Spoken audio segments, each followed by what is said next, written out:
Welcome to the Accidental Experts podcast. I'm your host, Bryce Hamilton. I'm a licensed clinical social worker and a child and family therapist. I have been in practice for over 15 years, and I'm also a mom of 4. So I know the challenges both professionally and personally. I'm so glad that you're here today to grow your parenting toolbox. Please come as you are and be ready to learn. My goal is to make you the accidental expert so that you can raise healthy humans.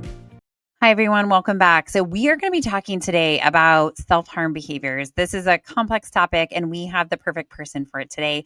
Her name is Katie K. May. She is a licensed therapist, author, speaker, and group practice owner. She founded the Creative Healing, a multi-location teen support center in the Philadelphia area. And she also wrote the #1 Amazon bestseller, You're on Fire, It's Fine. With lived experience as a teen who turned to self-harm, Katie is one of only 11 Leana board-certified DBT clinicians in Pennsylvania, which is the gold standard for self-harm and suicidal behaviors. She equips parents and clinicians with practical, trauma-informed tools to decode behavior for survival and to create lasting change. With that, let's welcome Katie. Thanks for having me. Yes. Okay. So we're going to be talking about self-harm. So as we start on this topic, can you talk to me about what is the difference between self-harm or being suicidal, and is there a difference? There is absolutely a difference, and I'm glad you asked that because that seems to be a common misconception, especially among parents, which makes sense because Yes. they're afraid when their child is hurting themselves. Yes. Self-harm is different than suicidality. It's non-suicidal self-injury. Now, at the core, it might serve some of the same functions, which will is to escape painful emotions, to feel better when I'm overwhelmed and I Mhm. don't have the coping skills.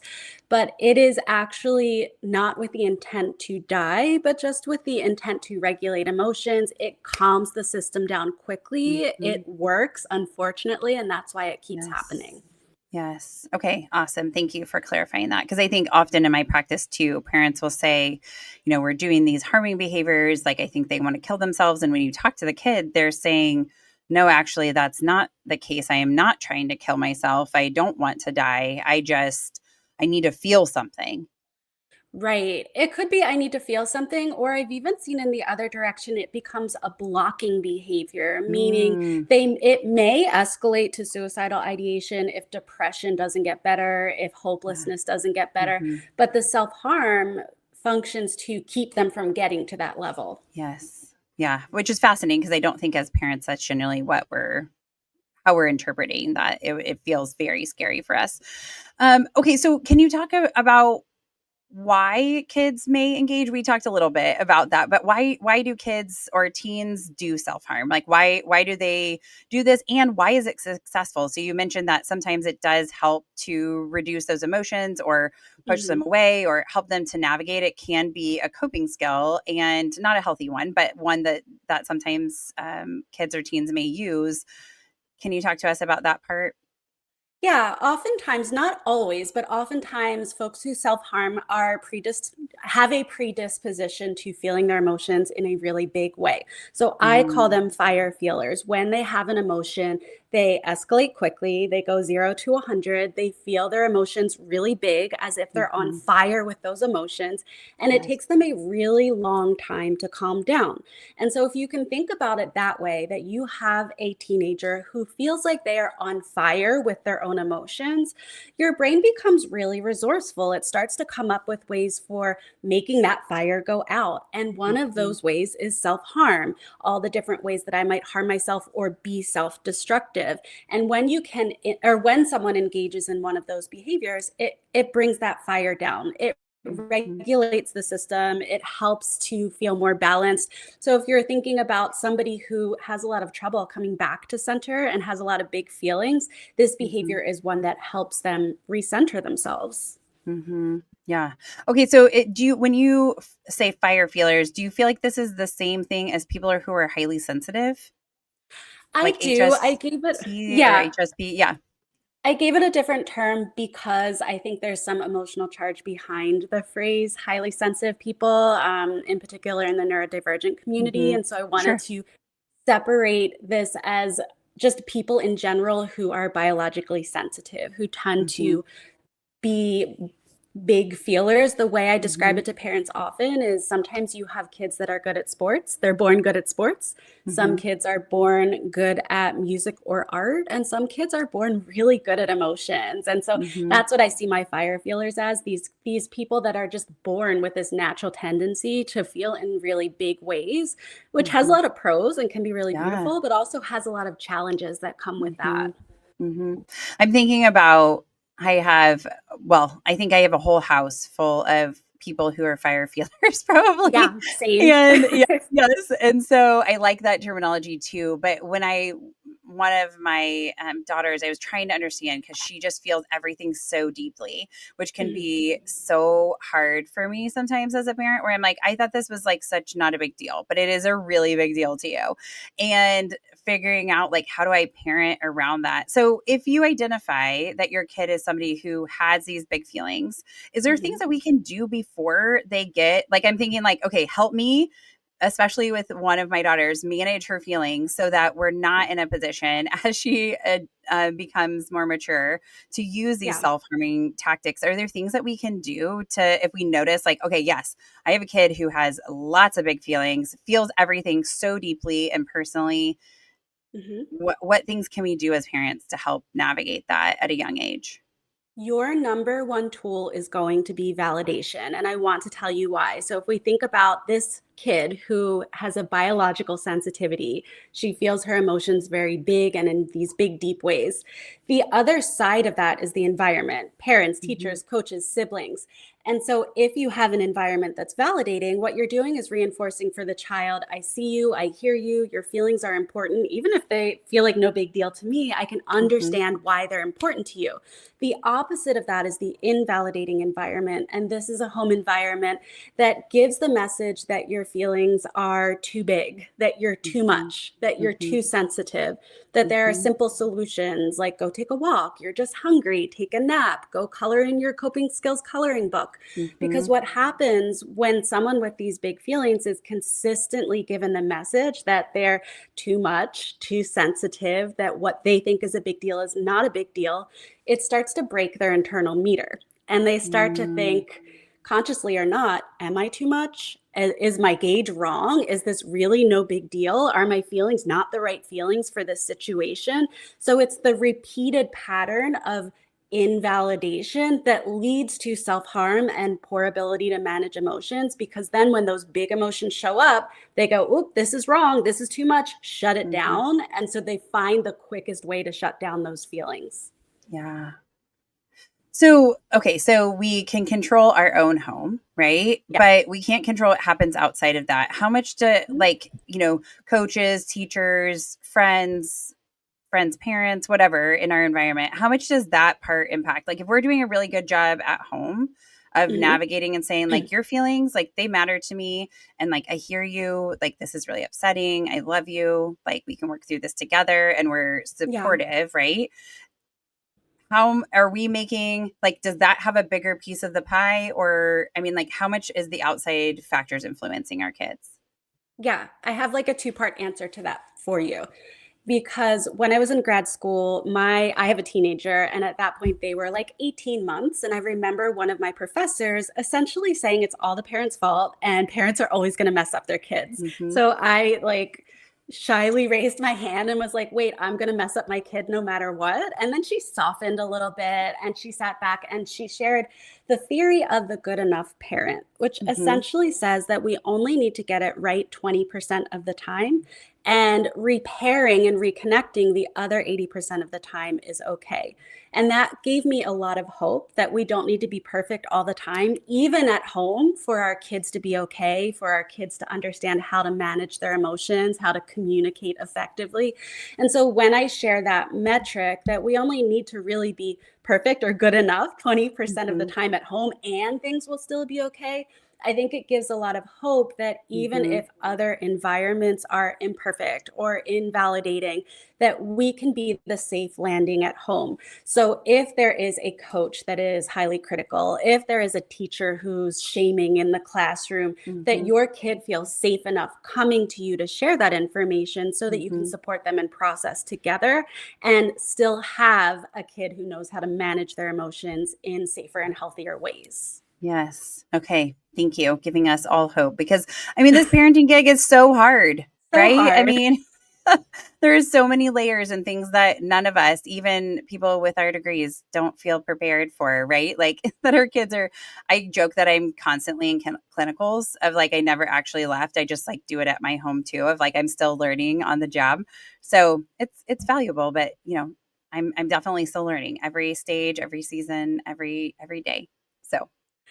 I think it's especially hard when you are a parent who has all of this knowledge, and I can just speak to that personally. Like, I've messed it up a lot. Mhm. So, thankfully, we have that 20% metric about being able to repair and Mhm. reconnect because it is hard. And there's so much that we hold in terms of our own capacity. Any parent who's a human with relationships and a Mhm. job and demands, you only have Yeah. so much space for grace and your own Yeah. regulation that it's not going to be perfect all the time.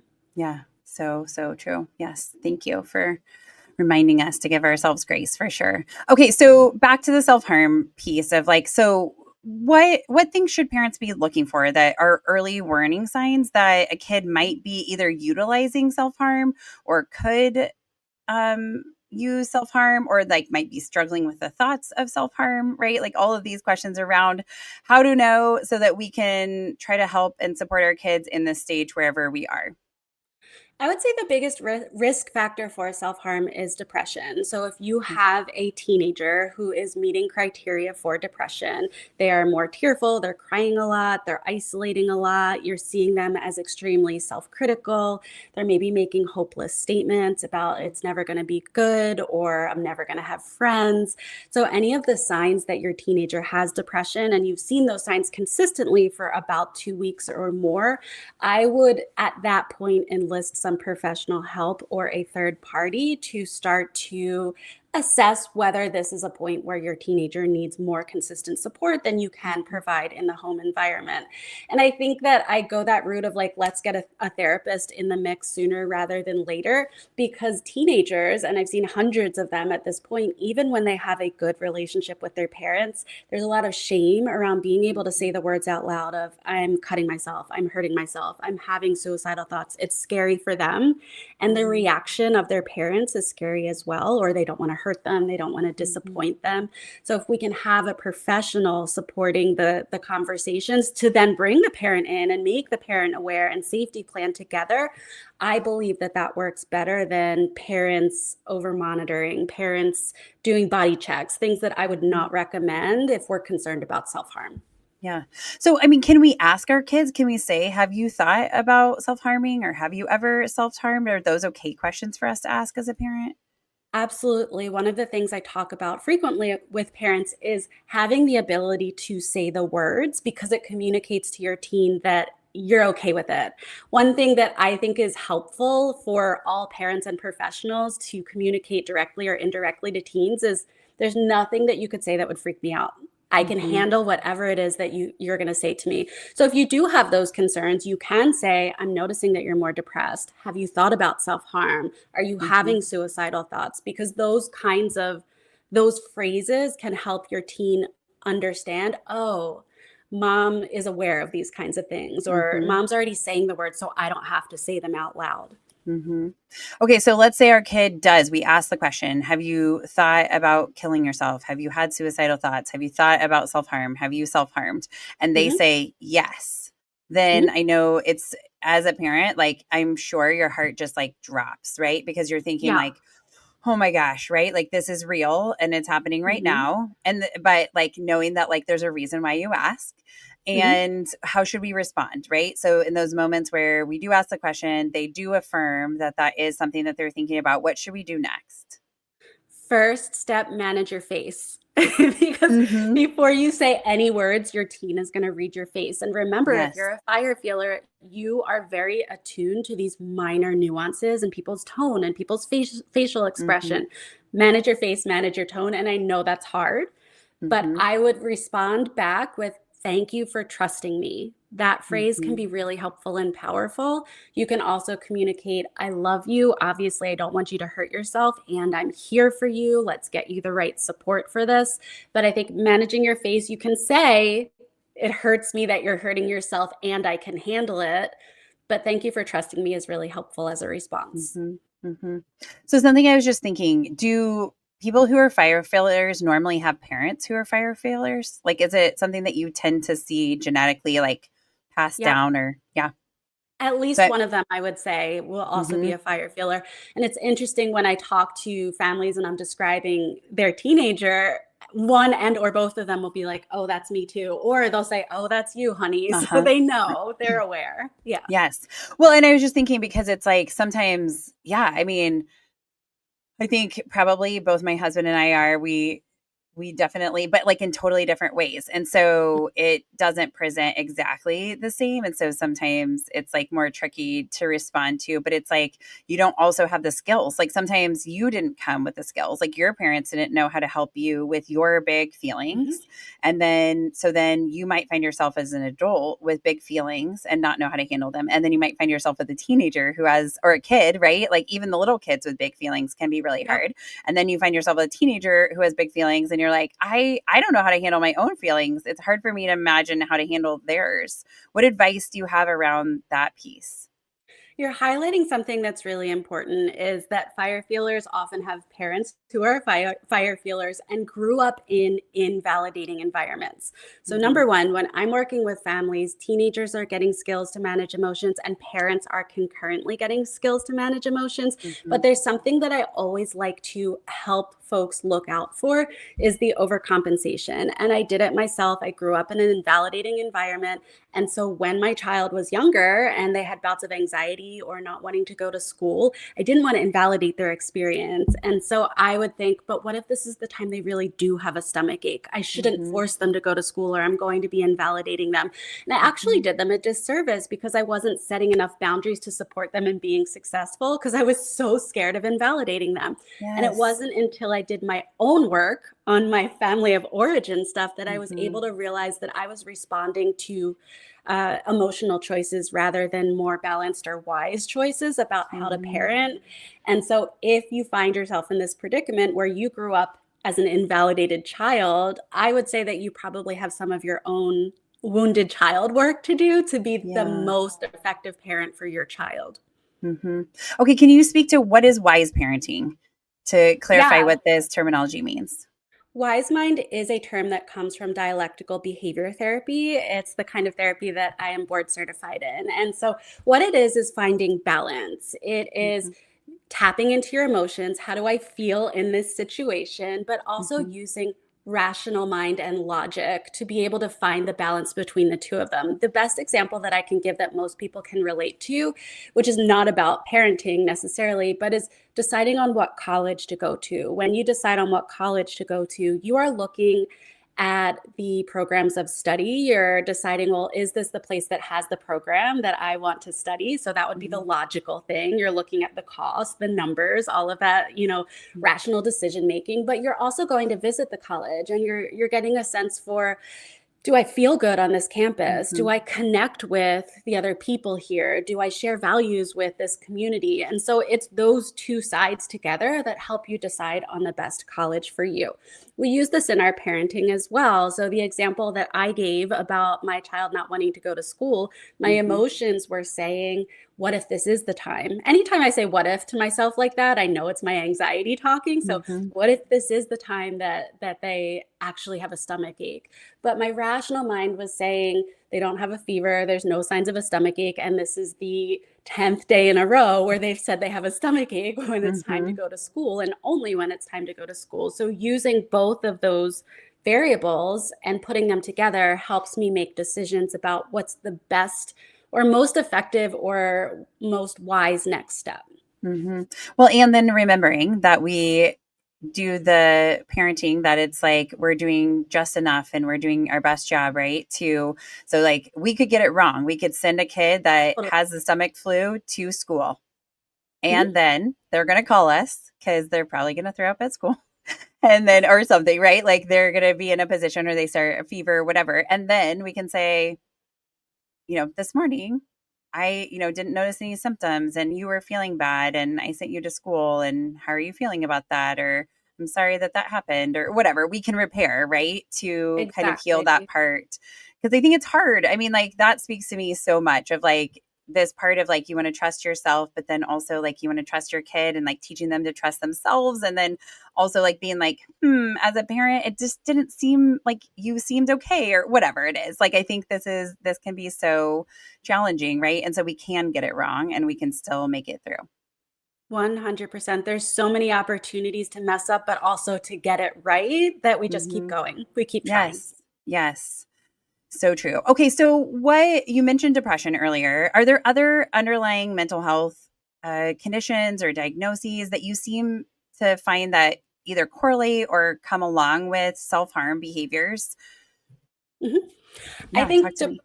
depression is the biggest one, and that's what I see the majority. But the other, I would say, a behavior that I see that can come with self harm that is surprising for people is perfectionism or people Mm, pleasing. And so we see a lot of private school clients who are in these really high achieving, high expectation environments where they don't have the room to mess up or to get it wrong. And mm, so it turns into, in public, I'm perfect. In private, I hurt myself. So that's mhm, one composition of where I would see self harm that I think people see as surprising.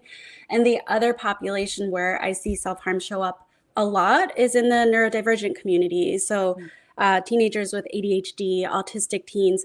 And I would put that into two different buckets because, on one hand, I think that there are a lot of those teens who are neurodivergent and struggle to manage their emotions. They're definitely that 0 to 100 quickly, and it's really mhm, big, and I need some way to mhm, manage it. But on the other hand, I would put some of that self harm into the category of like stimming or ways to feel, like you had talked mhm, about before. And what's really important is understanding the reason behind the self harm in any of these cases so we know the mhm, right solution or the right path forward. So I want to not give everyone, there is no one way to stop self mhm. harm. There is no one coping skill. It has to be personalized to why that person is doing it. Yeah. So, can parents, do you feel like when we do identify that our kid is self harming or thinking about that, Mhm. that's the time where we're definitely going to be seeking out resources? This is not something we're going to probably try to resolve at home, correct? Yep, absolutely. And I think it's helpful to really consider both sides, even though I agree with what you're saying. We want a professional to be addressing Hmm. self harm. But I think parents often go to, well, what's happening that's causing it? Are they being bullied? Was this a breakup? Why are they so sad? Hmm. And I encourage parents to look at what happens directly after, too. If you're critical of your teen or not giving them attention or on autopilot and all of a sudden they self harm, and then you're sitting in their room and bringing them ice cream and calling them out of class and doing their homework, there's a secondary gain that's happening that Sure. is within your control. Hmm. Yeah. So we should not respond like that, where we're calling them out of school and doing ice cream and giving them all the attention and doing their homework. Well, I like to call it, I wouldn't say remove the reinforcers, right? So I Hmm. wouldn't say remove the reinforcers, I would say move the reinforcers. So, Okay. give them attention, take them out Yeah. for ice cream, help them figure out what's within their capacity for when to do homework, but don't wait for them to self-harm to do those things. Hmm. So we can do them at a time that is not around the self harm. Correct. And if self harm happens, you go back to thank you for telling me, thank you for Hmm. trusting me. Let's talk about this in therapy. Let's figure this out. Yes. I'm here for you. But it's not an overabundance of warmth and removing any demands after self Hmm. harm, because in essence, they've already solved the problem by self harming. They've reduced Hmm. their emotions. And so it's time for moving forward rather than reinforcing the behavior that they just did. Yeah, because we definitely don't want them to keep self harming. Ideally, that would be something that we're going to replace with some other more effective, more healthy tool.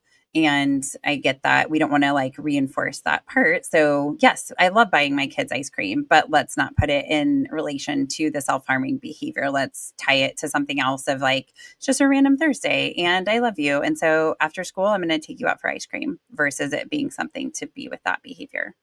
Exactly. The one additional piece I would say is if they tell you they're having urges to self harm, but they don't, take them out for ice cream. Let's go out for ice Amazing. cream and get your mind off this because they haven't Yes. acted on the behavior. Yes, amazing. Okay, thank you. That's helpful. Okay, so you said there's not one size fits all, but are there strategies that we can help our kids, obviously in conjunction with therapy, right? Mhm. But are there other things that we can do, coping skills or other strategies that we can do at home that help them to regulate their emotions in healthier ways?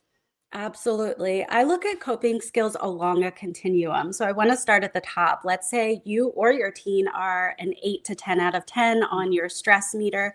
This is when we don't want to try and solve the problem. We don't want to, it's going to be hard to distract yourself without your body feeling really flooded or overwhelmed. So we want to calm Hmm. your body down. And this is when we use what's called the TIP skills. It's an acronym. So T is for temperature. Maybe it's take a warm shower or take a really cold shower, or Hmm. put your face in a bucket of ice water or splash really cold water on your face. Hmm. I is intense exercise, jumping jacks, running up and down the stairs. If you are into exercise, going to the gym, going for a jog, whatever works for you.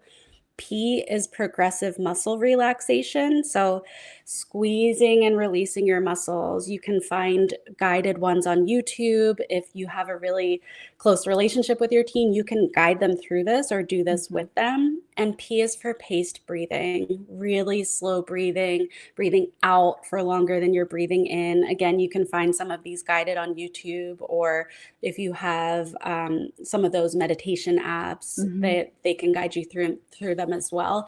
So those would be the things to do if you're really, really activated, before Okay. you're talking about it, before Hmm. you're watching a movie to distract yourself. It's calming your body down.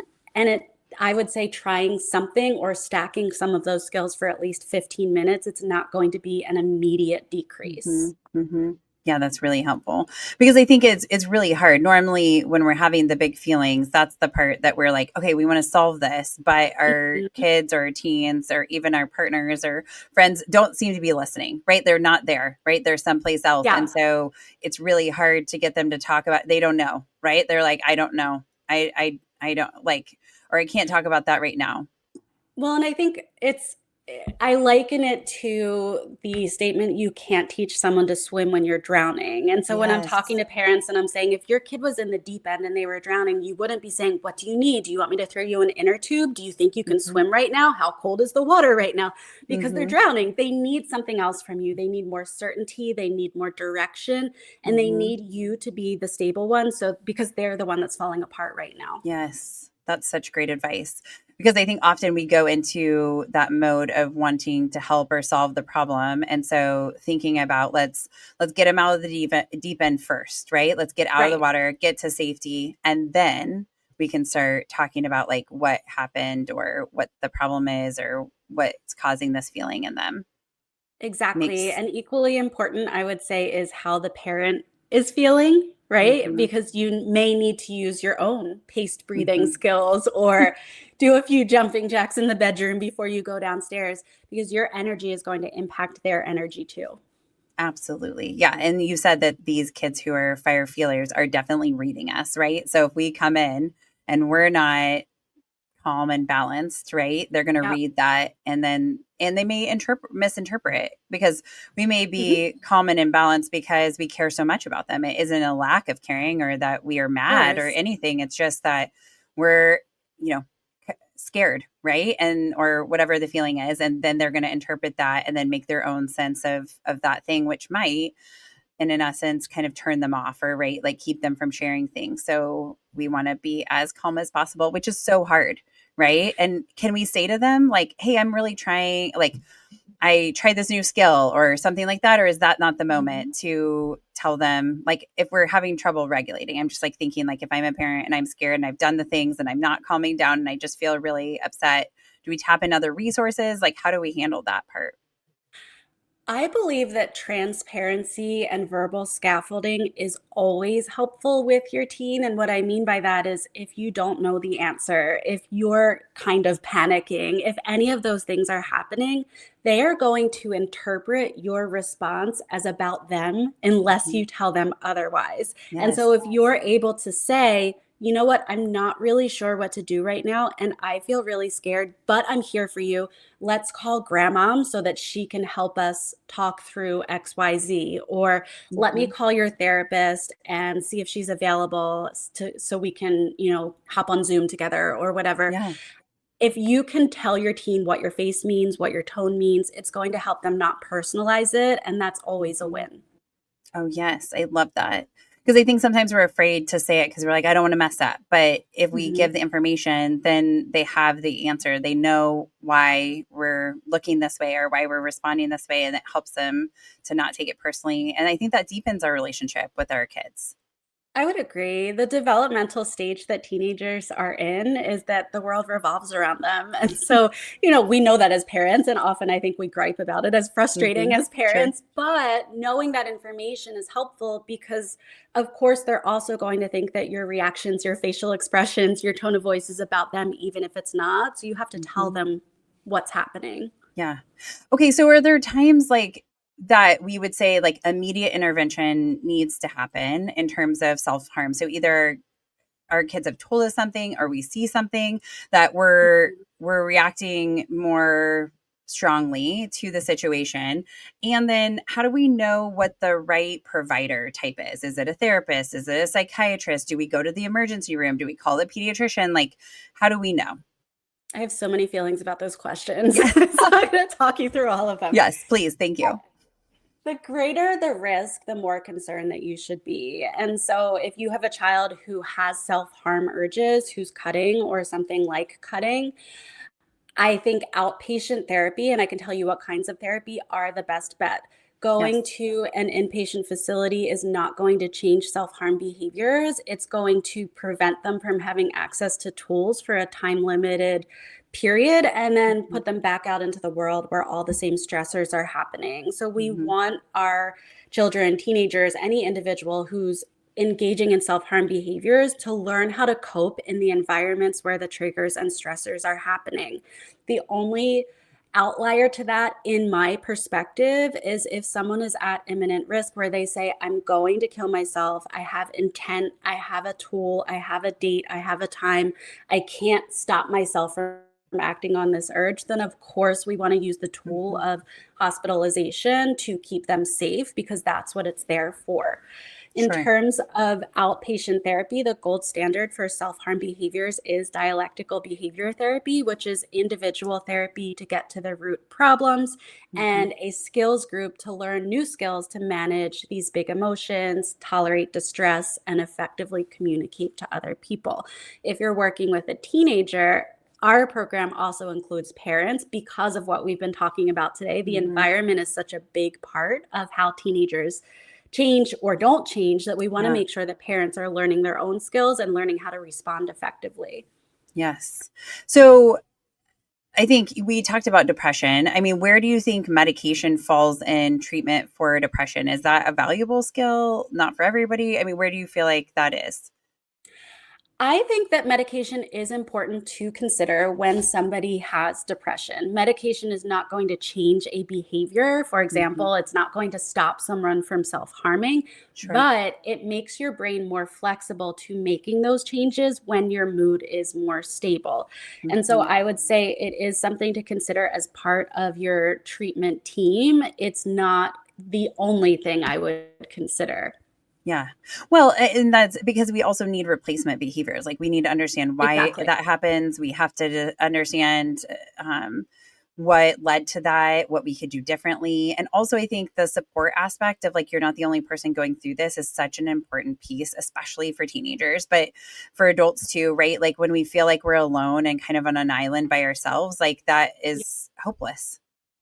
absolutely. Yeah. So I love the combination of each piece that you have and also teaching the parent skills because, as much as I keep advocating that the placenta comes out as a manual for your kid, I'm not really sure who to talk to about that. And it hasn't been successful so far, but I'm still going to keep advocating for it. But until Keep that trying. happens, right?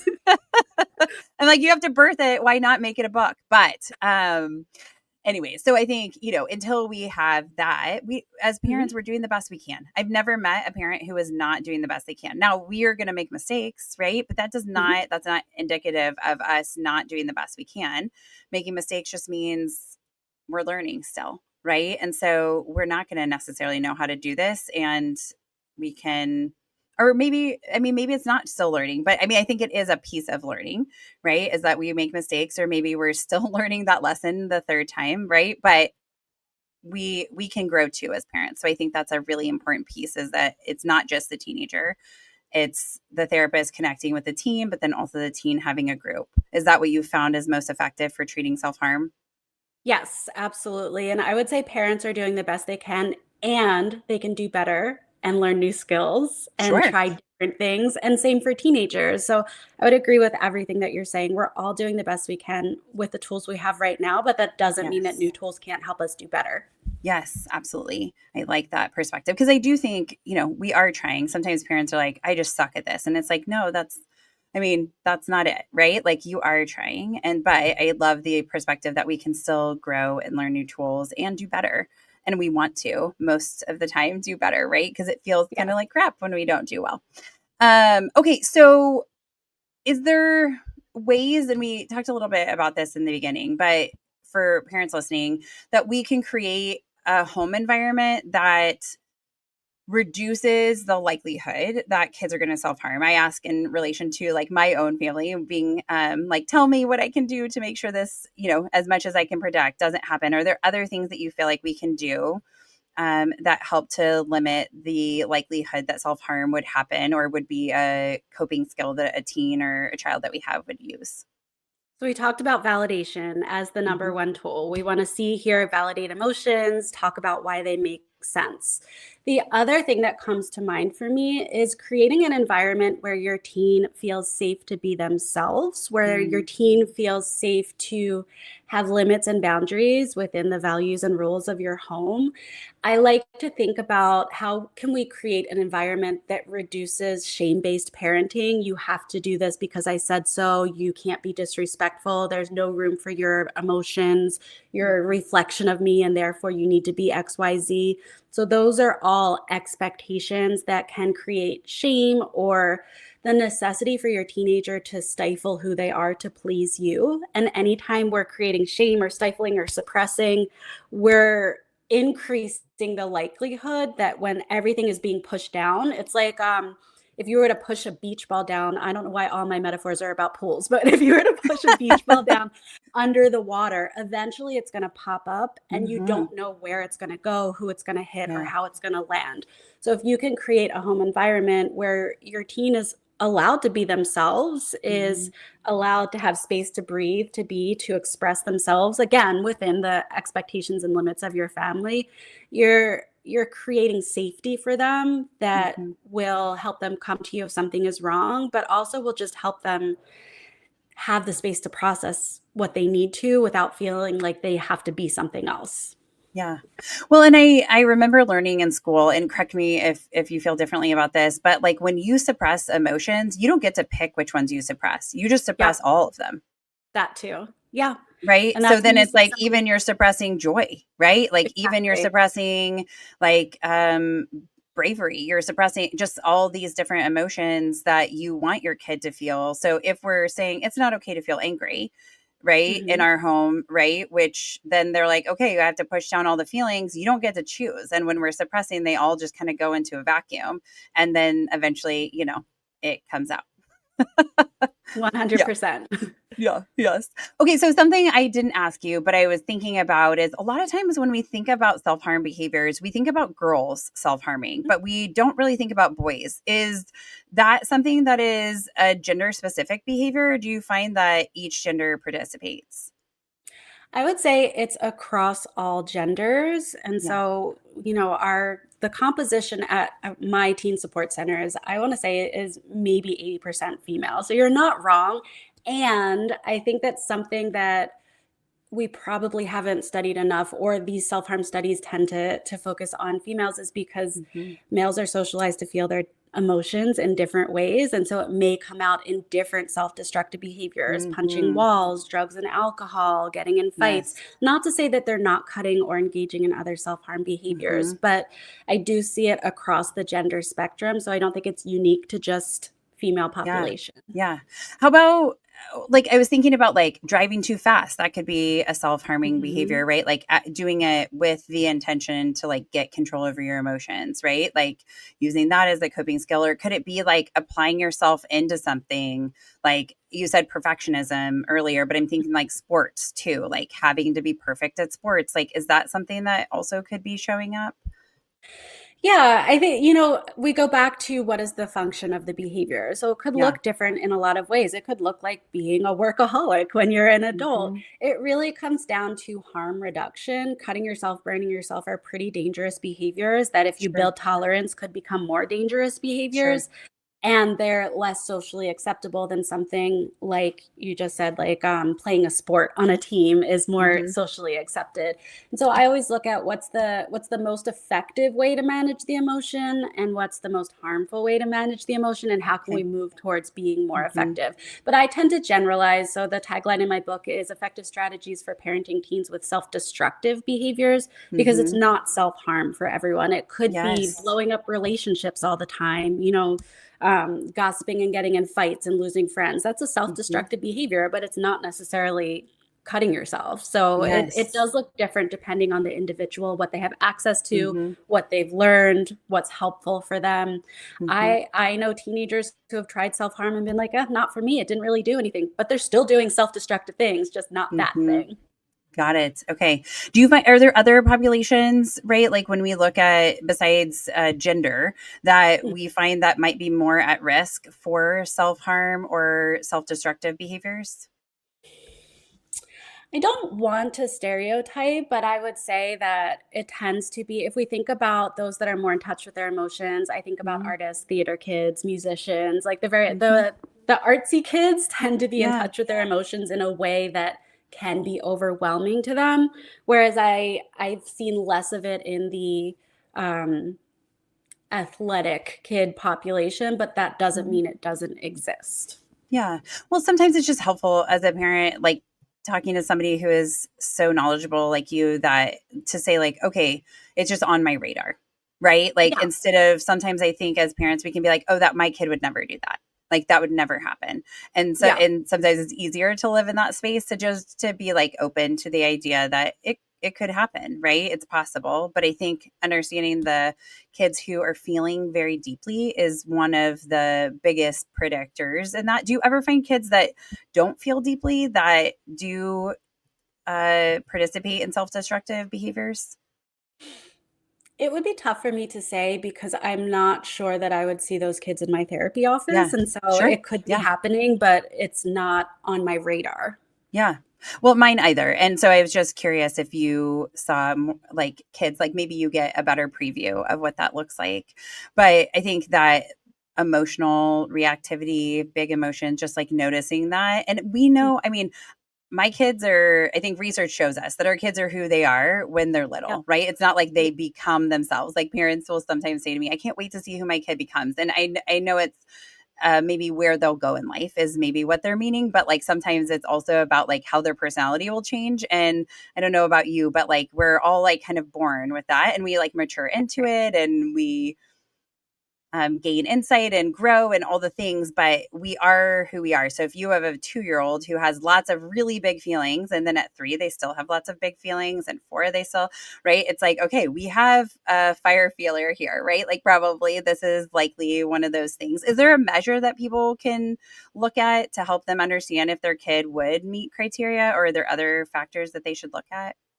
In my book, I have a checklist. It essentially says, "Are you a fire feeler too?" So it's Yes. asking Yeah. parents what their behaviors are, but you can use that Yeah. same checklist for your child. The three biggest metrics that we look at are: does your kid react quickly to things that you might say are little things? I dropped a Hmm. pen and all of a sudden I'm crying a lot. Hmm. So Yeah. reacting quickly, having really big reactions, and taking a long time to calm down. Those are the three biggest metrics that we look at to see if someone is biologically sensitive or Mhm. a fire feeler. And you know those things fairly quickly when you have a Yes. child who exhibits them regularly. Yes, absolutely. Okay, what do you want parents to take away from this conversation? We've covered a lot of bases here and giving parents Mhm. knowledge about self-destructive behaviors and self-harm. What do you want them to leave this conversation with? I like parents to remember that what they see as the problem is often the solution for their teenager, whether that's self Mm, harm, drugs and alcohol, some other self destructive behavior. It's solving a problem for your teenager. So when you can decode that behavior by looking to what's the feeling underneath of this, what's driving this mhm. behavior, it's going to help you join or partner better with your teen so you can problem solve together. Essentially, you two want to be looking at the problem together. You don't want to be looking at your teen and having you two on opposite sides while you're Mhm, yelling at them for the behavior that for them mhm. has actually been helpful for some other problem that they are experiencing. Yeah, so wise. I like that analogy. I often talk to parents about being on the same side of the net, right? You're on Mhm. the same team. And so instead of playing singles, you're playing doubles, like your kid and Love you that. against the world.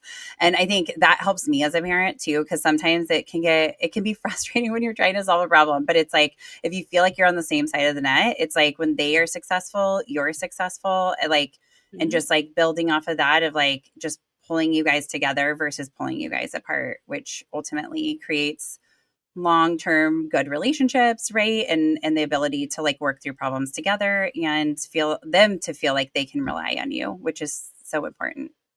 Absolutely. And also remembering that the relationship doesn't end when high school Mm. ends and your teen moves Yes. out. So forging that relationship now is going to be really important for the lifelong relationship that you keep with your teen. Yes, exactly. Katie, thank you so much. This has been such an amazing conversation. I so appreciate everything you're doing for the world and for being here today to talk about this. Thank you for having me. Thanks again, Katie. That was such a helpful conversation. I know that if you're at home navigating a teenager who is using self harm, this has been a very helpful direction in helping you to figure out how to support your teenager. With that, I will say if you liked this episode today and you think that somebody else could benefit from it, please share it with someone else. And also subscribe on the platform that you're listening to today. We would greatly appreciate it. If you'd also follow us on Facebook, Instagram, TikTok, and YouTube, and keep the emails coming, guys. I love getting topic suggestions to our email at accidentalexperts@gmail.com. Have a hopeful day. Some words from our legal team. The information presented in this podcast is not intended or implied to be a substitute for appropriate professional advice, diagnosis, or treatment. All content, including text, graphics, images, and information contained on or available through this podcast, is for general information purposes only. This podcast makes no representations and assumes no responsibility for the accuracy or information on or available through this podcast, and such information is subject to change without notice. You are encouraged to confirm any information obtained through this program with other sources and review all information regarding any condition or treatment with the appropriate professionals. What we're saying is, yes, I am a real therapist, but I'm not your therapist.